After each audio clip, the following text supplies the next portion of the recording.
दिल्ली विधानसभेसाठी आज मतदान होत आहे।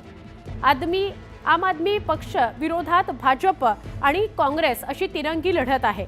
दिल्लीमध्ये एकूण 70 जागा आहेत ज्यासाठी विधानसभेसाठी मतदान होत आहे। 699 उमेदवारांचं भवितव्य ईव्हीएम मध्ये बंद होणार आहे। तर 8 फेब्रुवारीला मतमोजणी पार पडणार आहे।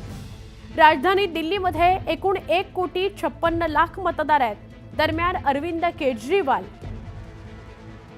यांचा आप पक्ष हा सलग तिसऱ्यांदा सत्तेत येण्याच्या प्रयत्नात आहे। तिकडे भाजपनं यंदा जोरदार प्रचार मोहीम राबवलेली आहे। त्यामुळे दिल्लीत मतदार आता कुणाला कौल देतात याकडे अवघ्या देशाचं लक्ष लागलेलं आहे। राजधानी दिल्लीमध्ये आज मतदान होत आहे। 70 जागा विधानसभेच्या ज्यासाठी मतदान होत आहे। यावेळी काही बदल होतो का, पुन्हा दिल्लीकर आम आदमी पक्षाला निवडतात हे बघणं महत्त्वाचं आहे। आजचा तो महत्त्वाचा दिवस आहे कारण मतदारांचा दिवस आहे। एकूण मतदार आहेत 1,56,00,000 आणि मतदान केंद्र आहे 13,766।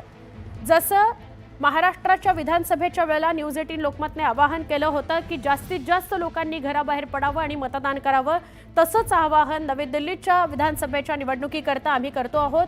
जास्तीत जास्त लोकांनी घराबाहेर पडा आणि आपला मतदानाचा हक्क बजवा।